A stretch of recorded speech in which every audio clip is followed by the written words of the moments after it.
हाल का तानिया के साथ प्रॉब्लम क्या है, जब से उसने उसको रिजेक्ट करके भैया बुलाया है ना, तो सलमान ने कहा था, "इसको घंटा फ़र्क नहीं पड़ा, तुमने बड़ी कोशिश की, घंटा क्या नहीं फ़र्क पड़ा।" उस दिन से जो उसके पीछे पड़ा है ना, उसको अटेंशन चाहिए ही चाहिए तानिया की, हर बात में उसको टॉन्ट करनी है, उसको बोलना है, उसको बोले बगैर उसका दिन ना शुरू होता है, ना खत्म होती है।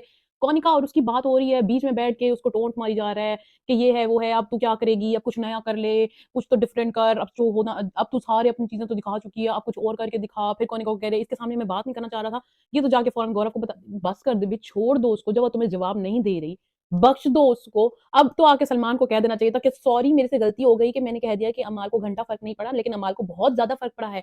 उसको सिर्फ़ तानिया की अटेंशन चाहिए ही चाहिए, उसकी अटेंशन के बगैर वो रह ही नहीं पा रहा है। अमाल के इर्द-गिर्द जब तक 2-2 लड़कियाँ ना हो ना, उसको अब सुकून नहीं आ रहा। अब वो फरहाना के साथ भी जा के बैठ रहा है, तानिया को भी उसने छेड़ना है कि मेरे पीछे तो कोई आ नहीं रहा, मेरी कोई सेवा नहीं कर रहा, खुद ही बैठ रहा है जाके, उनके साथ मुँह लग रहा है, चाहे वो बैठना चाह रही हैं, नहीं चाह रही हैं। क्या हो गया है अमाल, पता नहीं क्यों उसके पीछे पड़ गया है। अब अमाल ऑब्सेस्ड लग रहा है, पहले तानिया ऑब्सेस्ड लग रही थी, अब अमाल ऑब्सेस्ड लग रहा है।